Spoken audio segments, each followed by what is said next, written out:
Peace, everybody. It is I, Energy Master Allah, aka the Emma, and I've wanted to do this for quite some time. But this is the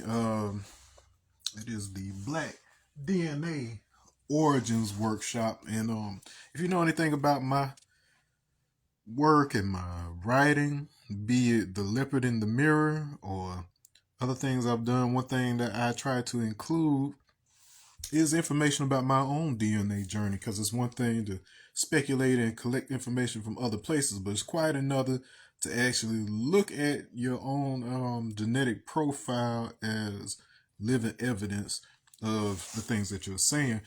And the story of genetics among Black people in America in particular is a very deep story. It is a very misunderstood story, even among those people who are of an Afrocentric leaning and, have done a little research.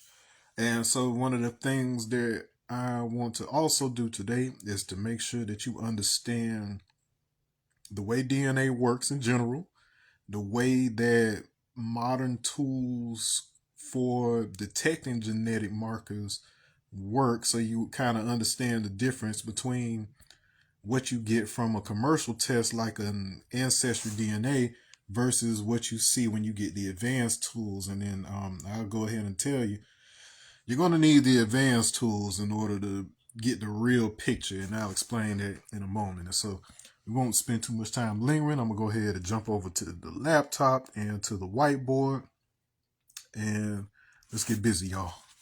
All right, flipping camera. Okay, so if you don't know who that is, Stavario Wyndham is my honorable name, aka government name. My given name, my birth name is actually Stavario Smith, and then my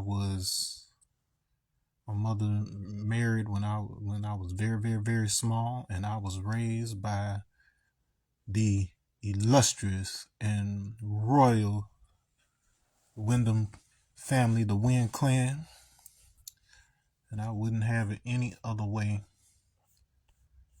All right, so anyways,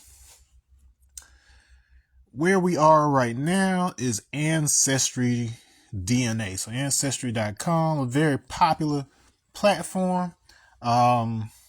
If you have begun your journey with regards to, trying to figure out what your roots are and everything else, one thing that we know in the Black community is that there are certain sites that are a little bit better when you're trying to get specific information about your, if you had a tribal affiliation and different things of that nature. But then this is a great place to start right here, simply because it is very common, it is well known, and you can't get mad at how you reach people. It's just a matter of, once they've gotten on the road, do they have access to the guidance that they need to complete the journey?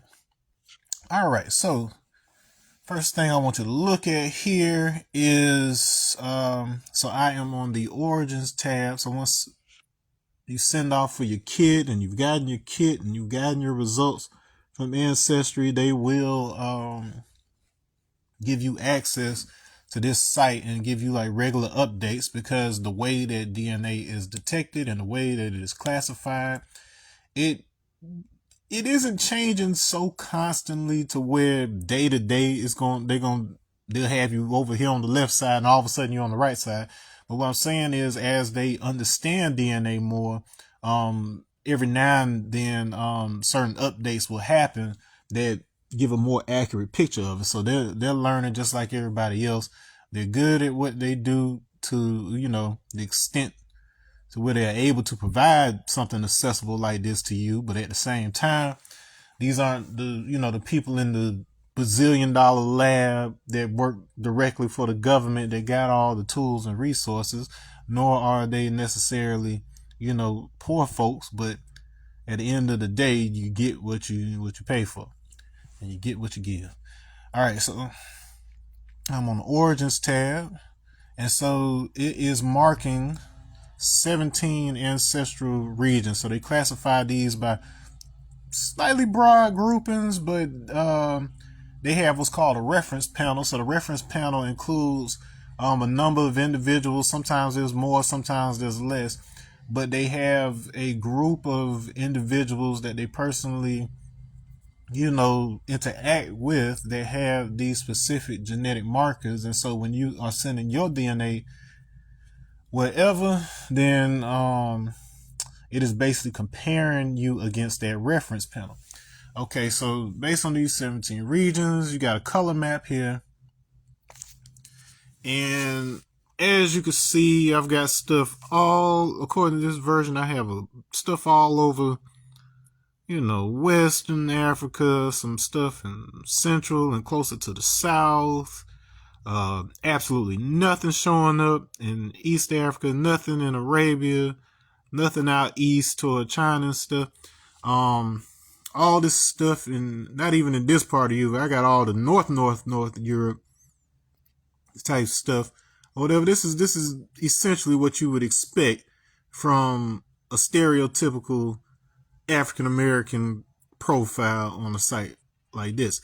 This region over here is relatively new, so I got my results maybe going on 2 years, a little less than that ago, and this wasn't there until maybe like a couple months ago because they had to reclassify the way that they look at Germans versus the way that they look at there was a specific group of Germans who moved to Russia. They, you can look up the history on why that happened and so on and so forth. But they basically remained in Russia, and they were over here long enough to where they have a distinct profile from the folks that are over here, similar to how African Americans have a distinct profile from other people of African descent. Okay, so what this reflects, and this is the most important thing, peace, I see the guy Hanif in here. One of the things that I have to stress as we go through this is that with a commercial DNA test like Ancestry, they only account for where DNA has been for the past 300 to 500 years. They only account for markers for the last 300 to 500 years. Why is that important? Because we are a people who have been around here since the beginning. They marked the start of Homo sapiens as a species at around between 100 to 300,000 years ago. And there was nothing but us for a couple 100,000 years before, they talk about the migrations that brought about everybody else. And so our story is way deeper than 300 to 500 years. And in our specific situation, 300 to 500 years is the time we were over here or whatever. So in terms of like when slavery was active and stuff like that. So unless you look beyond the past 500 years, you're not going to get a lot of useful information with regards to us outside of stuff. You could just open up a regular old history book. Like you wouldn't even need a DNA test to do that. But this is basically what our DNA looks like on the surface level when you're only looking at history over the past 300 to 500 years. Now let's look a little closer and see how they break this down in my particular profile. Okay, so the first section that they look at is West Africa. And so in my case, I've got my largest portion showing up as 19% Nigeria, 16% Ivory Coast, Ghana, 12% Mali, 6% Central West African, 5% Benin and Togo, 3% Nigerian woodlands, and 2% Senegal. Before we go to the other sections of Africa, we'll go ahead and then kind of look at the ethnic groups, and I'll explain how they're categorizing this. So first, Nigeria, we've got more details about the specific ethnic groups and the specific tribes that show up. Okay. If I can feel the litmus scroll. There we go. Boom, boom. Okay. All right. So the ones that you see show up here, you see Esan, Ibibio, Idoma, Nari, Igbo, Mumuye, Yoruba. And then notice that is Iran, Yoruba. So that spelling isn't an accident. There's a reason why it appears similar. They don't want to admit that those people over there had to come from somewhere, and there is a connection to that. But we won't get too much into the etymology of that because we got a lot to cover. But even with these, there's a lot more ethnic groups. Like right off the rip, I can see there's no Hausa showing up, but there are a lot more ethnic groups in Nigeria. But these 246 right here have similar enough genetic markers to where I may not even necessarily have all of these tribes in my profile, but if I had the common marker that they all have, all 6 of them would show up in my profile. So that's going to be important later on in the conversation. All right, let's not linger in Nigeria too long. We got a lot of ground to cover. You're getting a geography lesson here at the same time. All right, so Ivory Coast, Ghana, they don't really break that down too much more. Mali's an interesting section right here. Let's look at the ethnic groups that show up. All right, so in my profile, you are seeing. Okay, let me see. We got 4 from there. So we got Bambara, Dogon, Fula, and Mende. Now these are some very important ethnic groups in the story of black people, because in some of these cases, these are people who have what you might look at as ancient mixed heritage, but that's still kind of a general way to look at it, because markers that are assumed to have only become associated with us due to slavery and rape and all of that stuff are actually much older and precede a lot of the genetic divisions that made humanity look the way it does today or whatever. So you could just as easily be mistaking recent European DNA with DNA from the time before everybody split or whatever. So that's going to come into play big time later on in this conversation. Let's move on. Okay. Let's see. So we covered Mali. Okay, next ethnic groups we got here showing up. We got the Central West Africa. Let's see specifically who they're talking about.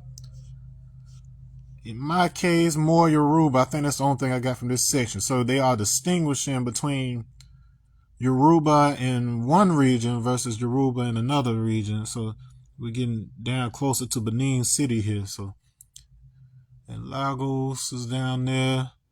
So that just kind of gives you an idea. All right, so let's move on. Okay, let's see who else we got swimming around in me. All right, so we got Benin and Togo. So if you know anything about the Benin Kingdom and the Benin Walls and all that hidden history regarding one of the most amazing marvels of the ancient world in terms of architecture and so on and so forth, I have shown up Aja, Yu or Ewe, Fon, Gen, Gun, Tori, Waki, women, and some more Yoruba. So as you can see, Yoruba is everywhere, and that's going to come into play later on. It's not as simple a story as you would think, and they are literally a huge piece in the connection between Africa, the Middle East, the Americas, all over, and that is for a reason. Okay, and then the last set of ethnic groups showing up in West Africa, Nigerian woodlands.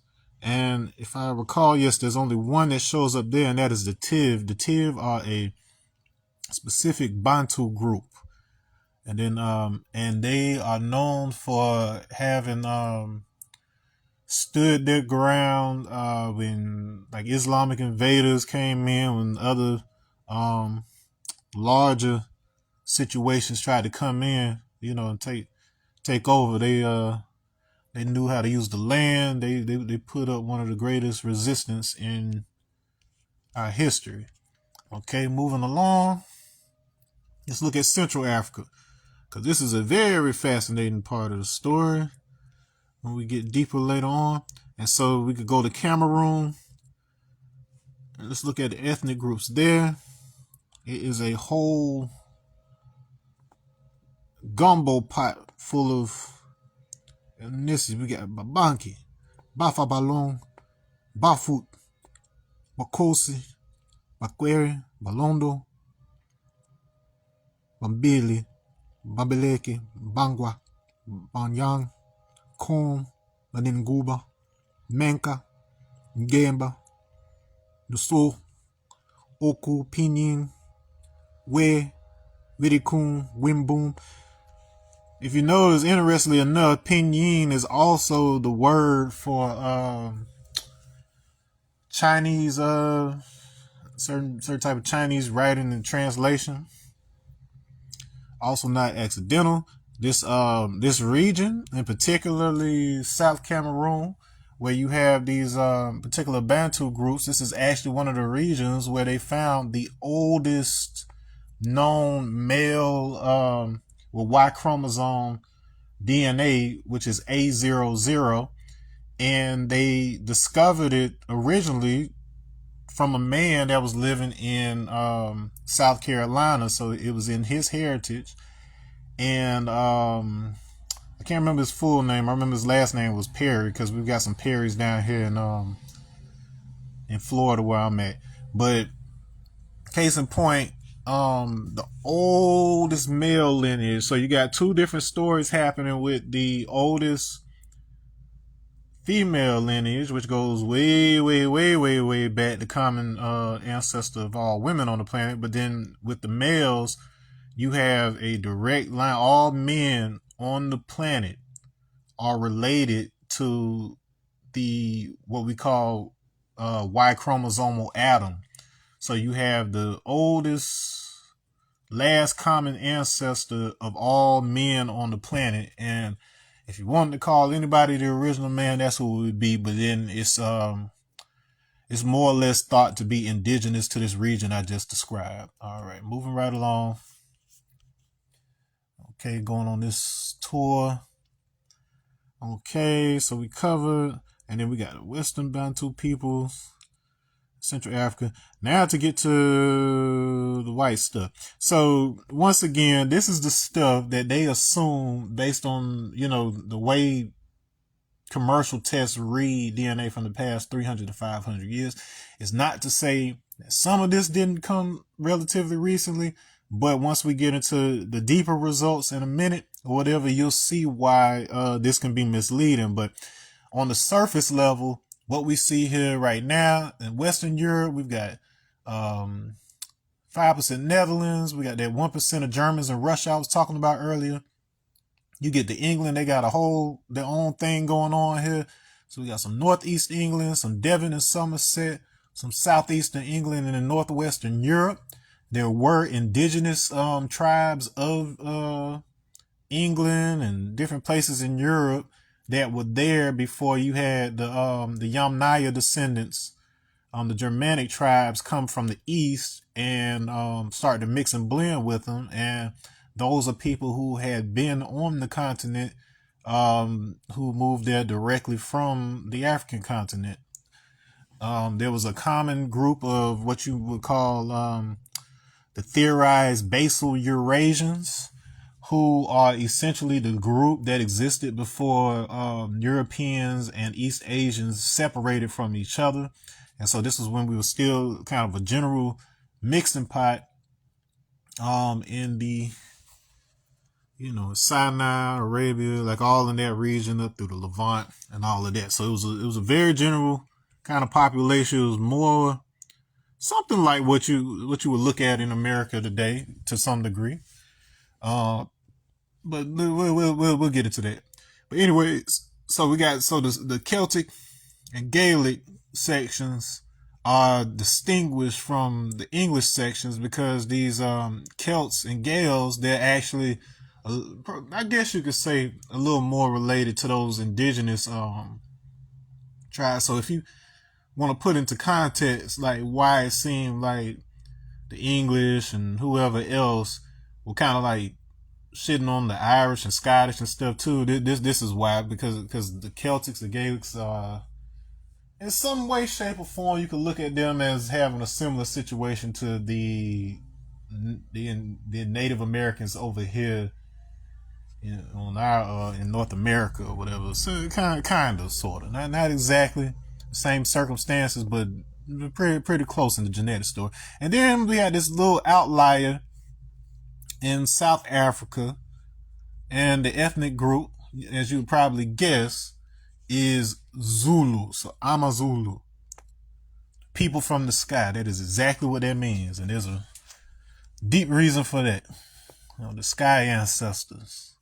So if you want to get into some weird conspiracy stuff or whatever else, then that is definitely something you need to look at. So Zulu is itself a Bantu tribe. They typically only think the Bantu been around but so long, but Bantu is only one word, one name that means the exact same thing. So there are several tribes that are connected to a common ancestry that is concentrated in that same region of Cameroon that I was talking about earlier. And hence, it is a direct and continued lineage to the very first men to walk the planet. So we got the first women. To go ahead and distinguish, and then this kind of gets into what some of the stuff that's on the whiteboard, and I'll just read these off real quick. So we want to understand that DNA is a non-linear story, meaning that it's not just as simple as you got exactly what your parents got and exactly what their parents got. And this is because recombination, and I'll explain that word, it paints with the entire palette. So everything that is ever touched in your DNA, it is available for appearing in the present. So if you have circumstances in your present situation, like I said, we've got unique circumstances as black people in America because we were subjected to what they call the peculiar institution, the first and only time in human history in which slaves did not have human rights or any means of directly being able to overcome that circumstance through a legal standpoint, and were actually made legally property in the language of the law, and then had to be given human rights. So we still don't technically have human rights as a natural, what's the word I'm looking for? We don't inherently have human rights, but rather the legal language is such that we are the equivalent of an inanimate object being given the rights of a human. And I'm not going to get too deep into that because that's actually dealing with some things that I am looking into right now. But just keep that in mind. We have a unique situation, unique circumstances that shaped our environment. And when you have unique stressors, both internal and external, it causes DNA that you may have that is better suited for dealing with those stresses. It starts to reappear. So this is part of the reason why some of this ancient DNA is waking up in us. That is not just some mystical claim. I'll show how and why that is happening in my results. DNA tests can mistake extremely old markers for their modern location. That's something I got into just a moment ago. And then finally, like I said, African/Black Americans hold unique keys to the entire human story. So if we're having resurfacing DNA patterns from the first people that walked the planet before there was different admixtures and different adjustments to different parts of the globe or whatever, it helps to clear up a lot of the misconceptions that we have even amongst ourselves and our people who want to, claim that we're Native Americans, who want to claim Moorish descent and all of that. Those types of matters should never be left up to my word versus yours when we have all the evidence you could possibly need for what the story actually is, if you know which tools to use. All right. So we got this blanket surface version of my DNA story. Now, how we begin to actually see what's going on is, let me see if I remember how to get to it. So there is, let's see. Okay, so there is a way through my settings. Let me see if it's under my profile. Well, basically, long story short, you have the ability to get your DNA kit, the raw results. And if you have this, you can kind of play with it and you can find your way to it. I'm not going to spend much time on it because I did this a little while back, so I can't even remember exactly how I was instructed. I had to go through a couple, so it's not terribly hard, but then you will have to wait like up to a day or two. Sometimes it comes really, really, really quick, but you may have to wait up to a day or two for them to send you the link so you can download it. But you can get your raw DNA data as a not a PDF, excuse me, as a zip file, and you will need that in order to take advantage of the tools that I'm about to show you now. Okay, so we're gonna leave Ancestry and we're gonna go over here to GEDmatch.com. So GED Match is a platform that was created by people just like you and me who understood the limitations of commercial tests and wanted to provide tools that you could use in order to dig deeper and then find out what our genetic story is beyond slavery on this side of the world. Okay, and so on here, the first tool that I'm going to look at is, let's see which one I want to use. Okay, so the first one that I brought up, see, this ain't the one. It's one called Eurasian. Let me go here. Okay, so if I go to my free tools, like you sign up for your account, you go to your free tools, they got this joint right here. So it says admixture heritage.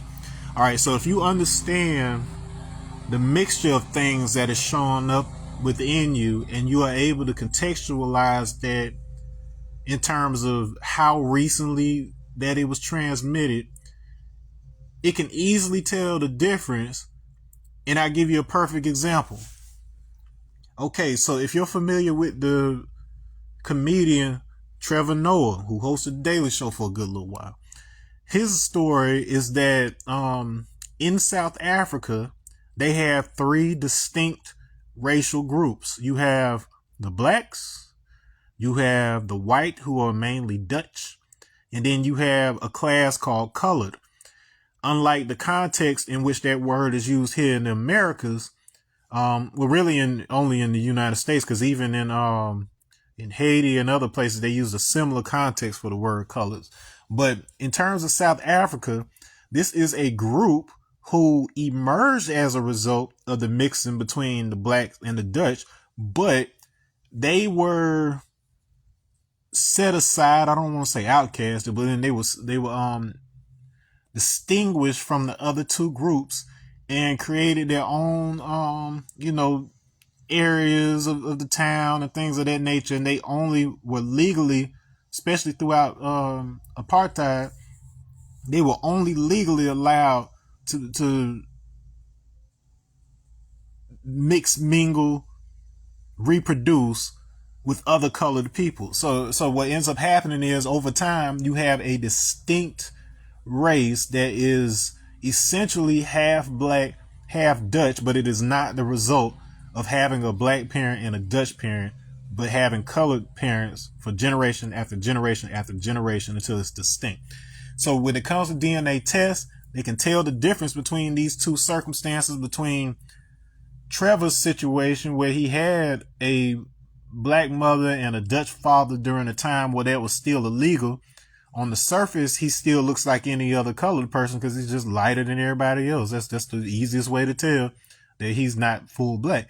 But they had to keep it secret that he wasn't colored. He was straight up biracial with two different colored parents. His mother, when they were out in public, him and his mother would have to walk on the opposite side of the road from his father. That she would have to pretend because she's much darker than him that she was his nanny. It's a mess. If you don't know much about Trevor Noah's story, look it up. But it's a good place to look to understand kind of the way that these classifications happen and how these tests are able to tell the difference between stabilized markers that have been there for several generations versus a strain of unbroken DNA that shows that that only recently got mixed in with you. All right, so anyway, so clicking on add mixture heritage, we have a tool called Eurogene. So if you're gonna look at the story of African Americans with how they tell the story versus what we want to dig into and really get to, this is the first tool because it kind of touches on some more recent stuff. All right, so when I use that, something pops up, something like this right here. We got this little pie chart. And as you can already see, there's a lot of stuff showing up in my profile that was not present in the Ancestry DNA results because they generalize those genetic markers over in Europe. So they'll just, lump it all into, one particular area. But let's look at some of these things that show up when we dig a little deeper. So North Atlantic, that's probably going to be more that the stuff that you saw before, like the English, whatever else. We got more Baltic showing up. So we talk about like Greece and stuff like that. That is being reinforced by West Mediterranean. So we getting all these areas like Greece and Italy and all this. Even more interesting is the West Asian. So the West Asian component that's showing up here, this is associated with Anatolia, Turkey, places like that they swear up and down we ain't got nothing to do with. East Mediterranean, that's even more Greek and Aegean. The Red Sea, they like to keep us separate from Red Sea heritage or whatever, because that's when you start getting into biblical stuff. Biggest surprise, remember on my chart, you let them tell it I didn't have anything to do with Asia whatsoever, but here we are. We got East Asian. That ain't just any Asian. That is Chinese type Asian showing up right here. We got Siberia even showing up. So up there near Russia and them folks that they said were crossed the land bridge and then came into North America, became the Native Americans. So based on the amount that's showing up here, it's not as simple as, oh, black people, you are the Native Americans and you've been here. What they're saying is, nah, you even more than that. You are the people from which those Native Americans directly descend. So it's like, so there was a group. Some of them went this way. Some of them went that way, but they are essentially the same folks. All right. So we got some Oceanian. So that's even getting closer down there to like Australian stuff. They say we don't have any of that. Clearly we do. Northeast African. So remember in the other chart, it showed absolutely nothing from East Africa. They don't want us having anything to do with Egypt, Ethiopia, all the stuff they like to, celebrate and hype up or whatever.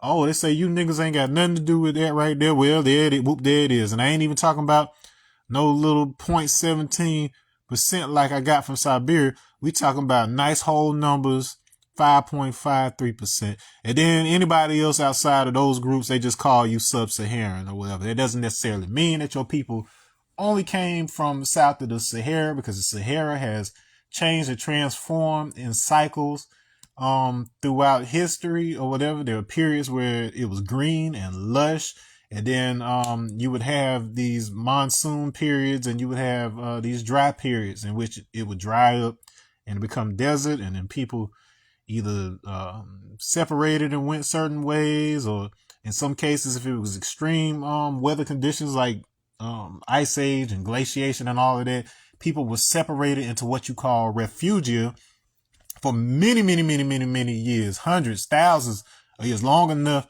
for your profile to end up looking entirely different from somebody else's if you only look at 300 to 500 years of history. Okay, moving on. So what does this chart actually mean? We got these tools that are called the Oracle that basically break down the distance, how recently these things interacted with you, how they basically got there. And so for this first step, let's look at this chart, and it's going to break down some of these groups a little further and give us some more information. Okay, so we got those percentages that we talked about before, but now it's going to talk about the distance, and it's going to break down more specifically the single populations that are showing up in my chart. And as you will see, there's stuff that you weren't seeing before. Now, the most important thing I want you to look at is this distance number. Okay, so typically, if you had something that was transmitted to you relatively recently as a so-called African American, it would be showing up at a distance of 5 or less. As you can see, these things right here are showing up at least 15 or better, which means these are stable genetic markers in my profile that have remained in my profile regardless of the moves, regardless of any mixing that's happened recently or whatever. All of these things are still showing up in my DNA chart. And where that happens is that typically happens if you are a single population that has not been mixed with anything from the outside for a long time, since before these groups separated from each other. Let me say that again. Whenever you see results like this, where the distance is well over that 5 or less that we're looking for, but you're still exhibiting traits from these groups, this means that they likely came from an isolated population or a population that protected its heritage for an extended period of time and is older than the divergence or splitting between these groups. And so right here, going from the most recent markers to the most ancient, and this is going to paint a picture of where we were, when we were there, and everything else. We've got Bantu Southeast and Southwest, Mandinka, Biaka Pygmy. You'll see a couple of Pygmy groups. They like to try to say we don't have anything to do with them because they know how ancient their bloodline is, and they were revered in Egypt. They had them on the level of gods in the Egyptian writings. Yoruban, we talked about that, but then as you can see, that's a little more distant than we thought.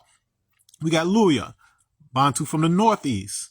Mabuti Pygmy, that's a very important one in this story too, because the region that the Mabuti and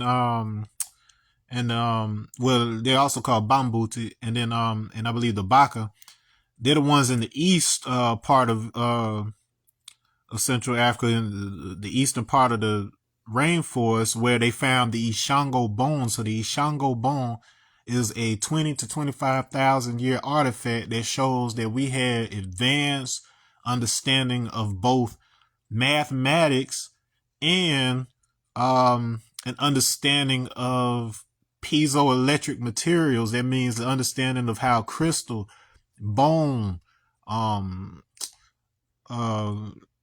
the one, the limestone, all of these types of materials that when stress is placed upon them, they produce an electric current. So we had the knowledge that would be necessary in order to make an analog version of electronics. I wouldn't say our version of electronics today, but then you could literally turn nature into working circuits if you understand the underlying concepts well enough. Okay, but anyway, so we got San. That's an important one to show up here because they swear up and down that we don't have anything to do with the San people. Negroes just popped out of nowhere, and I don't know what they used to say about us, but they don't like saying that we are connected to these folks because this is one of the oldest populations to diverge from the rest of the human population, and then they're studied immensely because they give an idea of what that original population looked like and what they what their genetic profile kind of looked like. Anyway, so below that we got Sandawe, we got Sudanese, Maasai, Ethiopian, and not just Ethiopian, we got Anuak. So if you are one of those deep dive peoples who know the stories about how Nilotic people got super tall, and then even the stuff that they talk about I don't even want to get into the whole Yahweh extraterrestrial story, because that has a lot of explaining. It has to, come along with that in order for it to even sound valid in a conversation like this. But where that comes from, and where some of these names, you can already kind of tell what that Anuak sounds similar to. And there was a group called the Anak in the Bible that part of those different groups of giants and whatever else. But hey, I mean, if you only like 4 feet tall, everybody looks like a giant to you. So I won't even get too deep into that.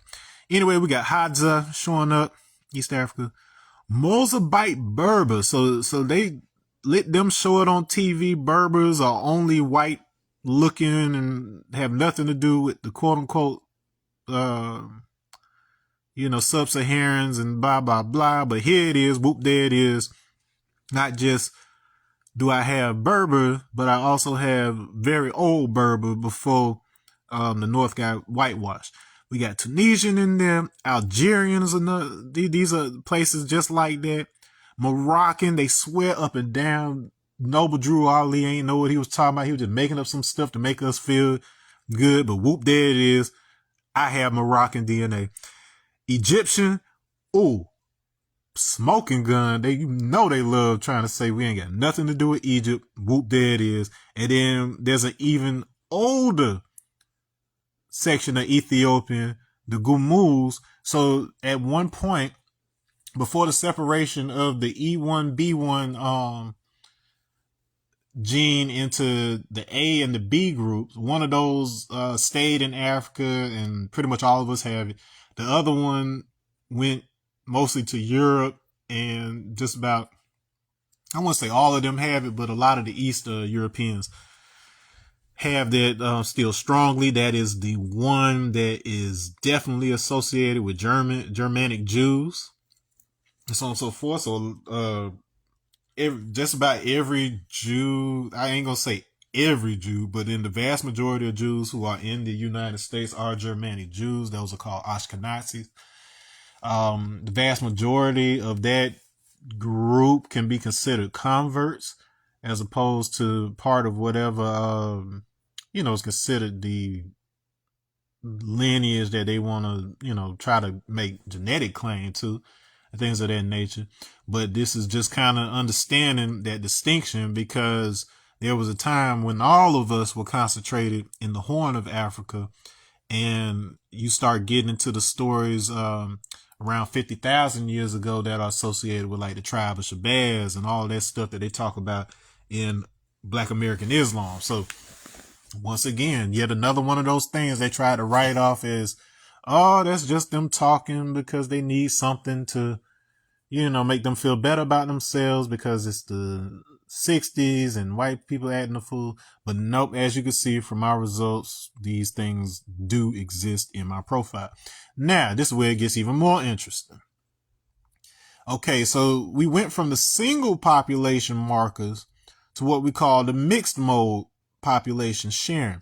So this basically represents populations who have had markers that resemble those of other peoples as a regular part of their profile for so long that unless you do a test like this, you wouldn't even know, because you just think all Mandinka, all Mandinka. But specifically with my Mandinka portion that was up here, it was third only to Bantu.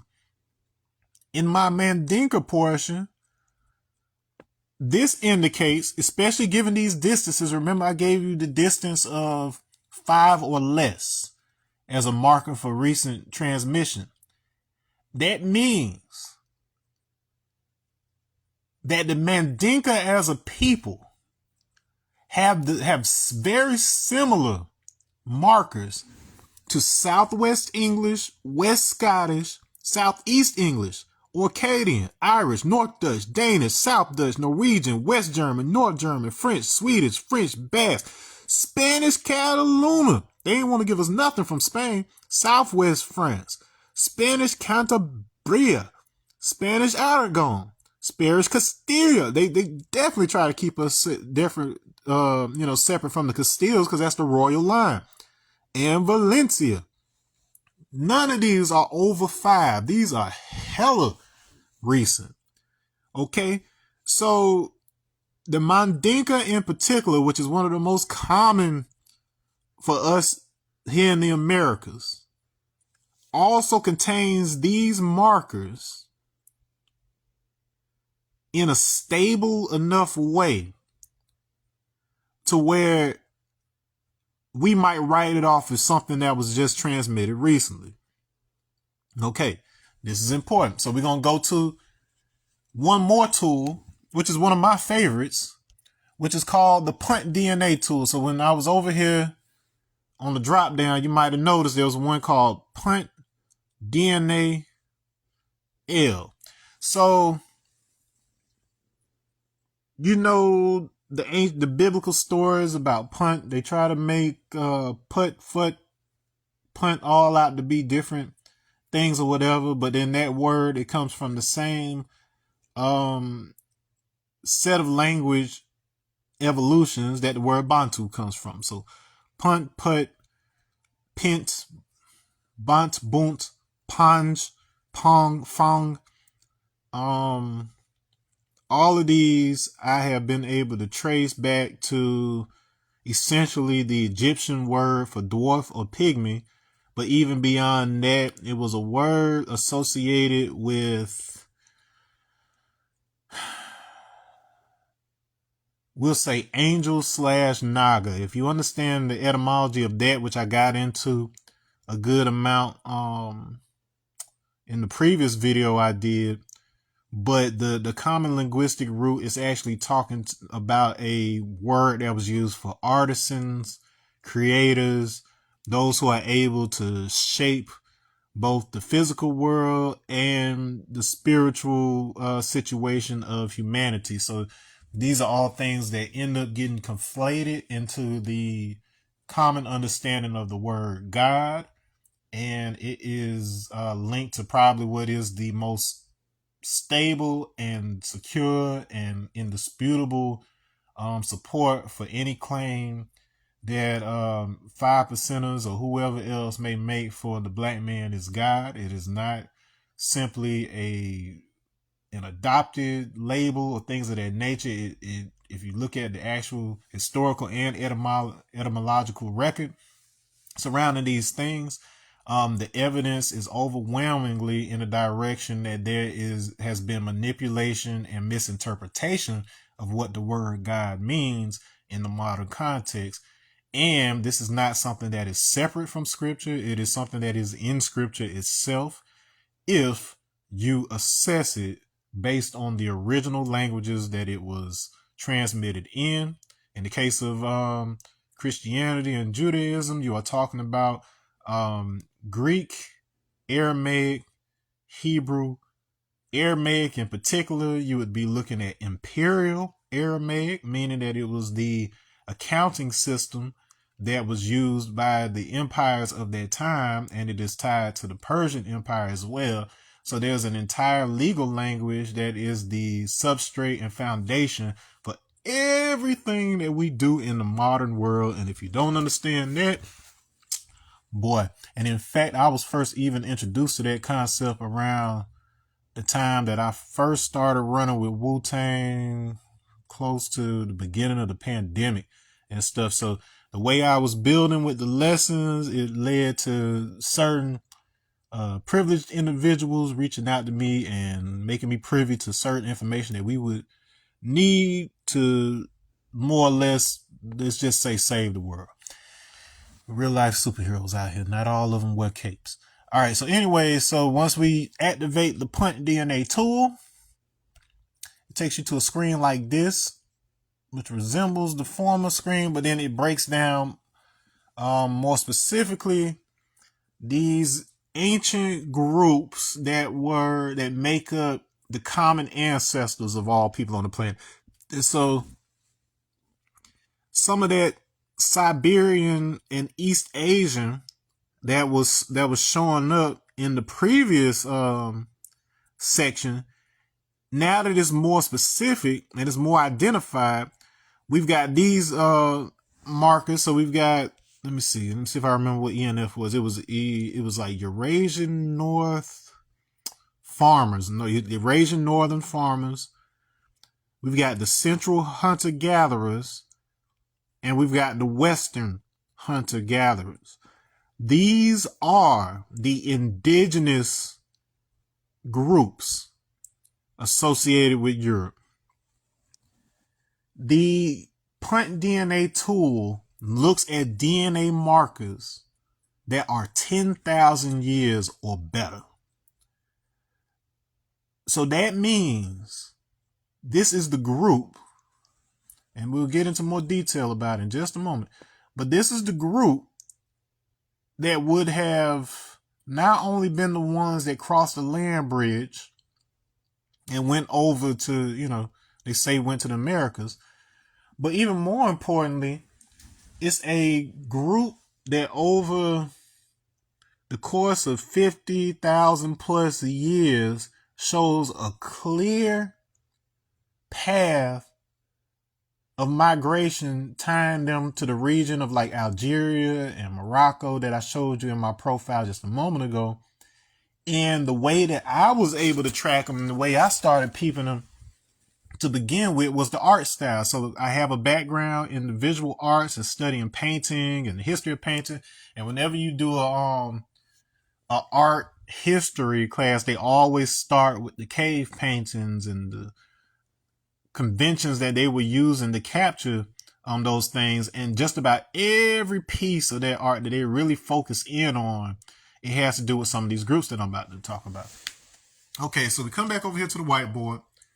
Oh yeah, you can see up there, if you don't have the book, Leopard in the Mirror, Canticle of the Mutant Guardian is on Amazon. Gives you some of the context of what I'm talking about right now. Anyways, so we got these names. So Basal Eurasian, I touched on a little bit earlier. This is the group that existed before the divergence into what we consider a European today and what we consider Asian today. Siberian, I managed to find etymological evolution that suggests that the words Iberia, Eber, Hebrew, all of these are in the same cluster. And there's I believe they're called Saba Saber. I forget what the Russian word is that links these to Saber, Saba, and Shabazz. But the original word that gave the name Siberian is definitely etymologically tied to this group.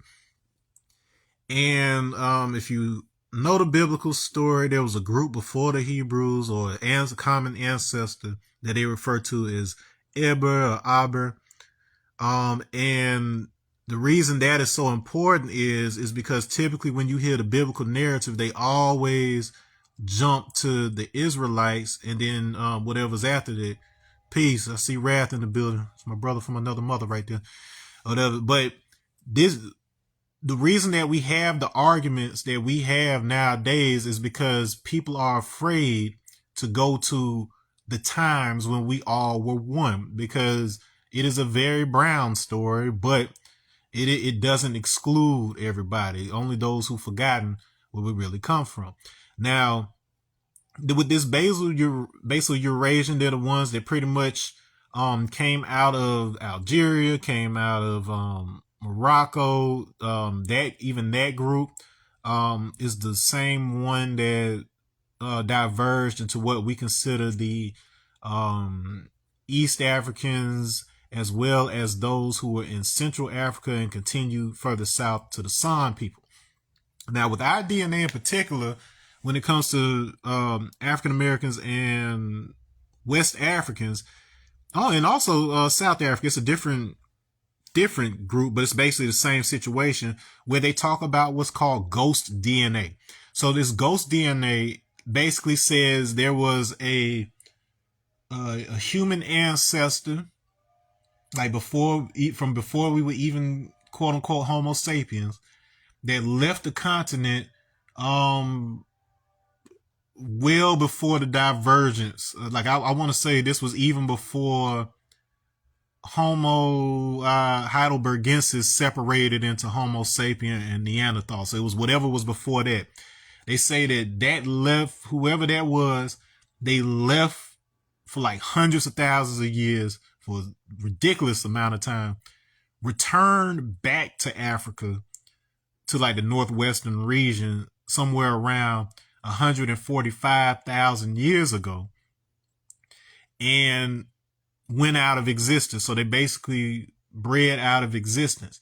So in other words, there was a population that had the intelligence to be able to traverse the entire globe, come back, mix and blend, bring the genetic markers that would be necessary for the rest of the human population to migrate out of Africa. So this is actually a trend that you see over and over that shows up not just in my profile, but when you look at the migration patterns where we would send groups out for the express purpose of adapting to particular regions, then they would come back into Africa so that the overall population would be able to spread out all over the planet. So without these movements, African Americans, we would not be able to survive over here black people, you would not be able to survive America. The type of stuff that we eat, the type of food deserts that we survive in with people living off of hot Cheetos and shit like that or whatever, that would not be possible if it wasn't for these adaptations that we knew we were going to need. So if you want to, it's not necessarily conspiracy, but if you want to theorize on these ideas of us always having been part of the plan, like what we are as modern day black people, was essentially the plan the whole time. This is where you would find the information. Now, you got these groups that I've also written on the board. You got Gravettian culture. The precursors to the Gravettians are the Aurignacians. And before that, you had Cro-Magnon. Cro-Magnon was a term that they tried to use to separate the Homo sapiens that first settled Europe from Africans. But the fact of the matter is, these were people who were fresh out of Africa who went up there and just killed off all the Neanderthals. So so you hear this story where they talk about, we don't understand why the Neanderthals disappeared. Could it have been, it was either volcanoes or it was this group called Cro-Magnon. Cro-Magnon had almost identical skull and build to what we have today. Like it's just like a group of us going over there saying, oh shit, you still got all these monkey dudes running around or whatever, we got to kill these or whatever. It was literally like that.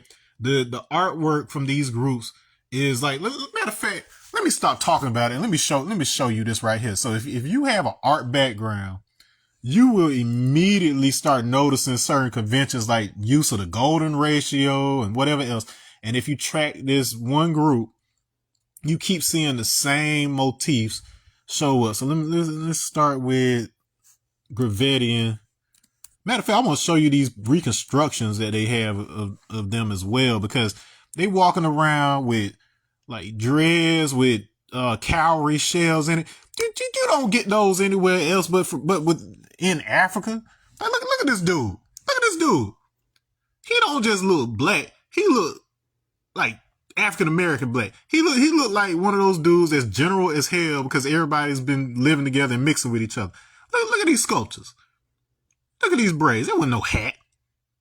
Look at the bodies they were creating on these sculptures. Them folk wasn't thick like that. They wasn't thick like the Venus. Come on, people. This ain't even me making a stretch right there. This ain't even an argument that, oh, okay, everybody was just African, everybody was just black. No, I'm talking about what we look like today, for the most part, in America specifically, is more like what people were like before we got separated and isolated. This is the point. And as a result, a lot of the cultural, let's look a little more close at the tool. At the artwork. As a result, they had an advanced um way of preserving and like look at this joint right here. Shit's ill right here. Hold on. Like there's an artist that sketched. I mean, look at these rhinos. And this ain't no stick, man. I know people that would pay good dollars for something like a painting like this right now. Who's drawing like this 50 some thousand? Well, these cats right here, the Gravettians are closer to like 20 to 30. So right around the same time that the Shango Bone was going on. Now you talking about that the pygmies and whoever else were isolated in Central Africa, had nothing to do with this stuff outside. No. What happened is the people who already knew how to do this stuff already existed before everybody got isolated by the most recent glaciation period that happened closer to like maybe 13,000 years ago.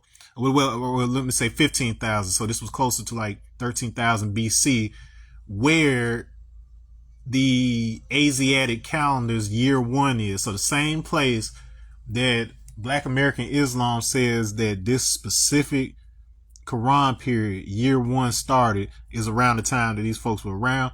It's around the exact same time that in India, specifically with respect to Isha Yoga, where they say Adi Yogi, it was a man who had such mastery of self that he was considered the equivalence of Shiva on earth. So they just call him Shiva straight up. But the correct term for him is Adi Yogi, meaning first teacher, first yogi, first one to connect that he was God, that he and God were not two separate things, but he is an expression of the overall.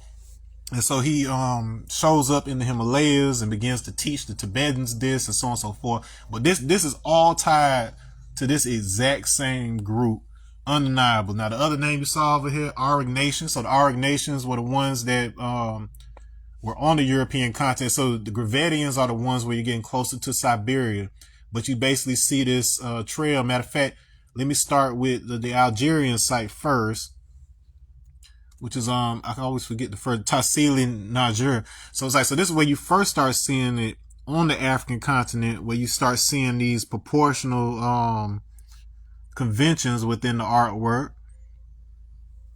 The way that they draw their animals, they had a lot of pornography. So these people weren't just fucking, they was drawing it to all of that and, you know, telling these stories. And so as you get north, so you start following this group out of the continent, then you could look at the Auric Nation. That is the technical term for the what you would consider the quote unquote Cro-Magnons. Let's look at these pieces. So it's like, so you still see some, it's a little more developed, but you still see a lot of the same type of artistic motifs. And then if you know a little something about cave art throughout the world or whatever, there's certain symbols and forms that show up all over, and it is very much tied to plasma physics in terms of certain shapes and forms that appear in the atmosphere whenever we are subjected to extreme solar storms. So right around this period, right around the time where everybody would have been divided, scientists show evidence of what might have been the greatest solar flare event, solar emission event that we've ever witnessed as humans. And it was devastating to the atmosphere in the sense of, we are an electrical being. You have electricity running through your system. We deal with ions and plasmic events and all that stuff going on a natural basis. But when that stuff is happening at an extreme degree that our bodies can't really process, it sends our body into an extreme evolutionary mode. And so basically anybody who was too far from the protection of the equator and some of the other protections that we have due to our adaptations near the African equator, anybody who was too far from that, they got their whole motherboard scrambled to a degree. And then that's when you started really seeing civilization switch to this concept of everybody's got to try to conquer each other.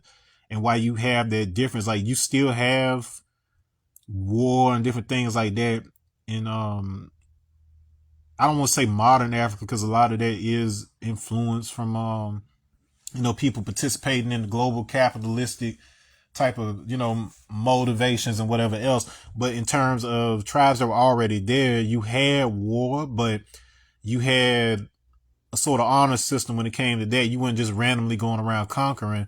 There was conventions, and a lot of times you integrated the people that you overcame. You integrated them into your civilization. They didn't do like how them folks just came around and was like, oh, you got black skin, you working and picking cotton. No, you wouldn't know no shit like this.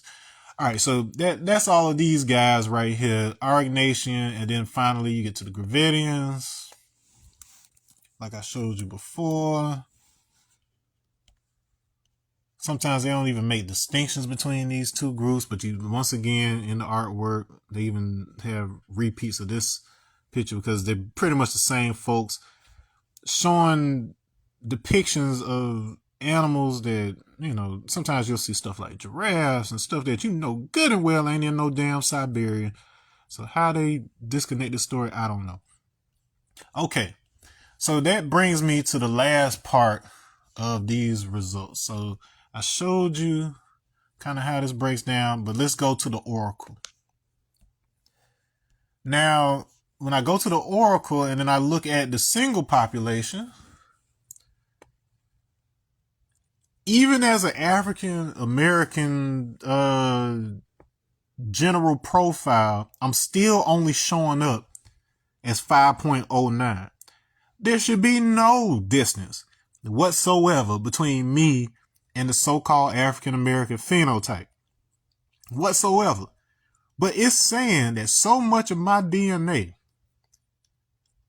is either ancient or distant that I'm around that marker associated with African Americans. But the story ain't that simple. And in fact, most of these African markers are showing up with a good amount of distance away from that, but they're still showing up. And so we kind of went through most of this stuff here, but then now here's where the juicy stuff starts popping up, because I'm also showing Jordanian, Syrian, Uzbek, and Nogai. So these are extremely biblical groups. The problem that this presents,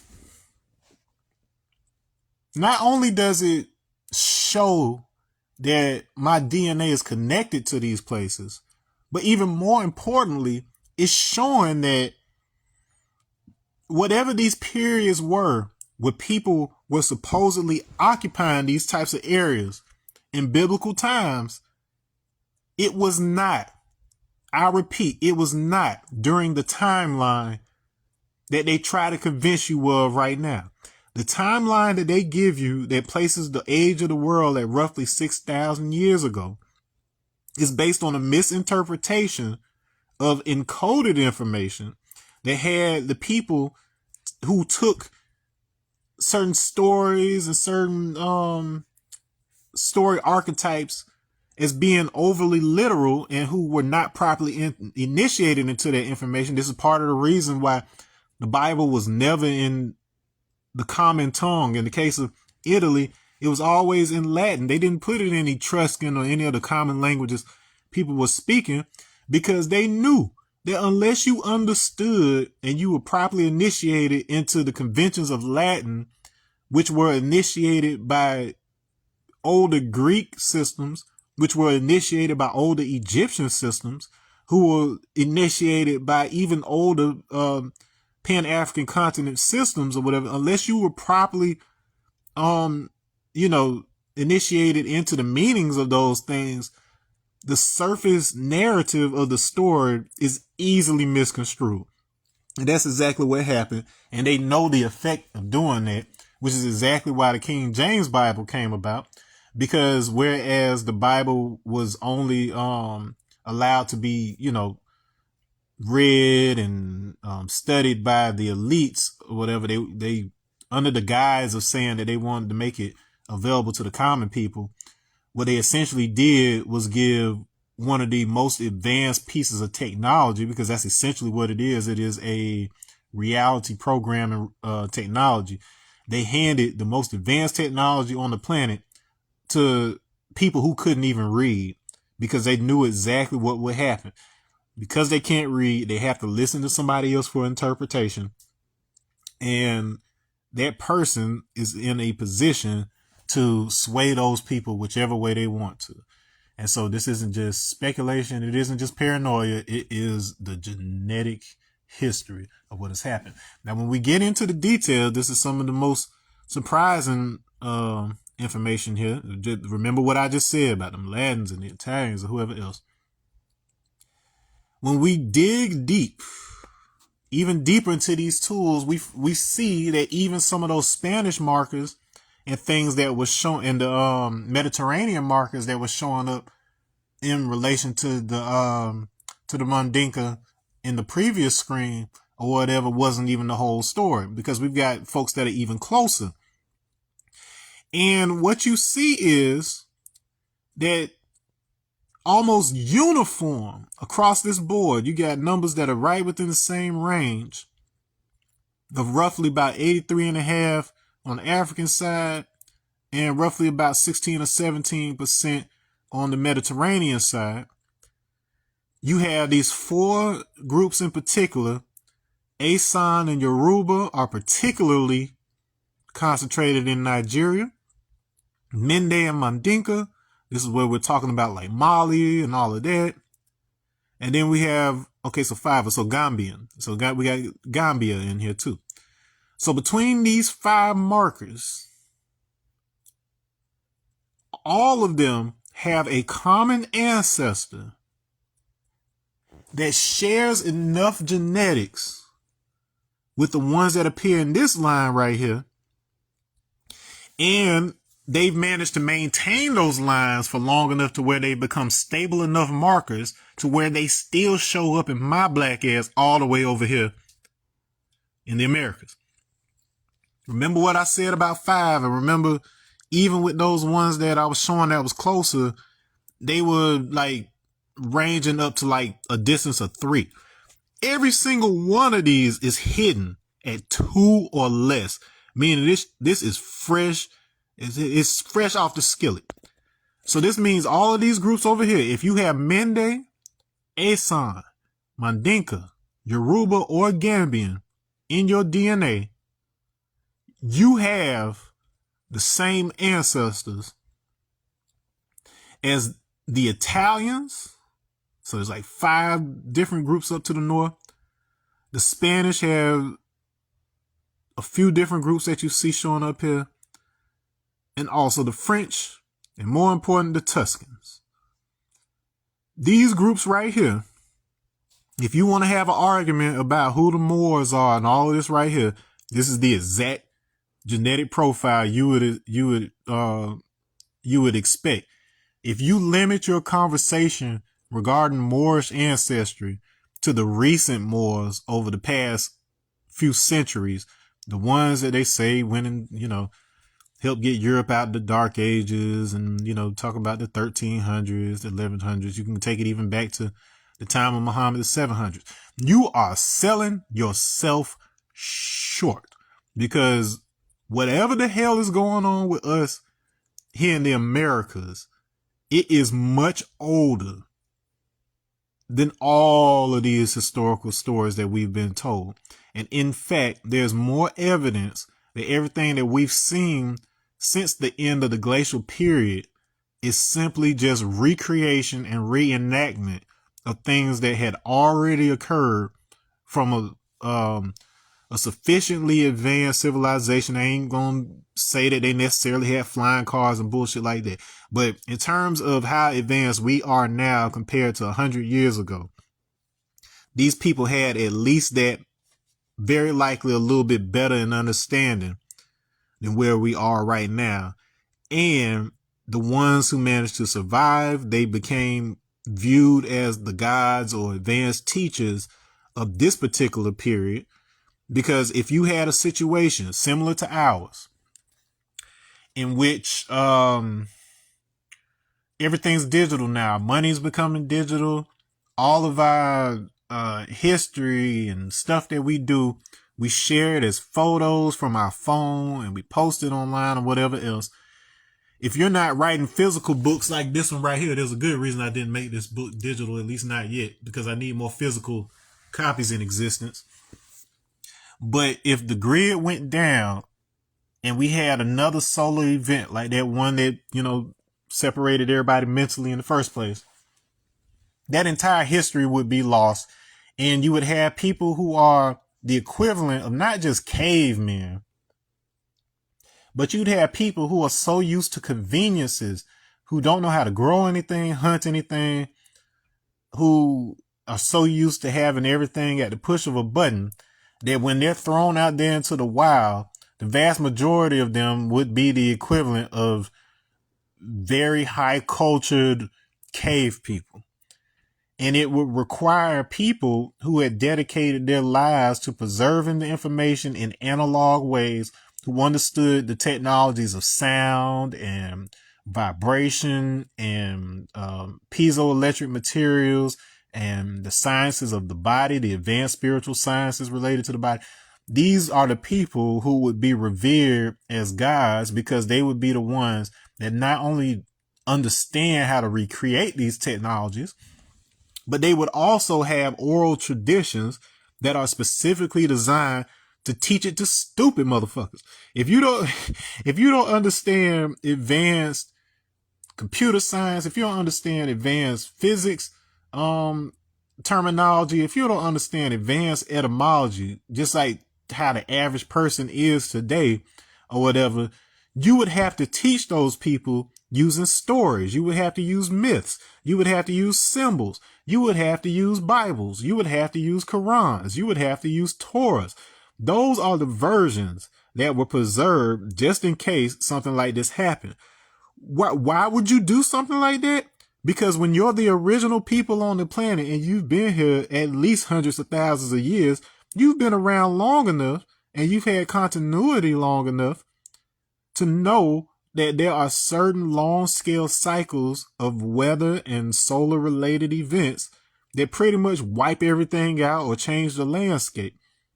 And so you have to figure out how to be able to preserve that information and anticipate the fact that not everybody wanted to mess with you. Everybody they had advanced society and they're like, oh, y'all just some crazy folk talking all that spirit shit. And sure enough, just like the ant and the grasshopper story, you spent your time, stacking up all winter. They were just sitting around kicking it, and as soon as it got cold outside or whatever, now they want to come, giving you sacrifices and blah blah blah stuff you ain't even asked for. And then here we are today. So unless you want this to happen again, this ain't just for me to entertain you people. This is for me to show you that I'm a regular nigga just like the rest of y'all. And you saw for yourself what my DNA says. I went through and I showed you why most people don't understand this part of their DNA, because that's just how the tools work. If you don't know that there are more advanced tools that you have access to than something simple as ancestrydna.com or whatever, you might stop right there. Like, that might be the end of the story for you because you don't know there's anything beyond it. But what I have just demonstrated is that not only are elements of the stories that seem slightly more fringe or Afrocentric or whatever else, not only are these stories true, but they are the story that connects all of humanity. The only reason you would even avoid a story that connects all of humanity is if you are among those who benefit from dividing humanity, just like what's happening over there in the Middle East. I gotta speak on it. Just like some of the fuckery we've seen with this administration and so on and so forth. It's not even just him. These people are just symptomatic of something that has been necessary to preserve a specific phenotype of people that did not develop over time the way that we developed over time on this planet.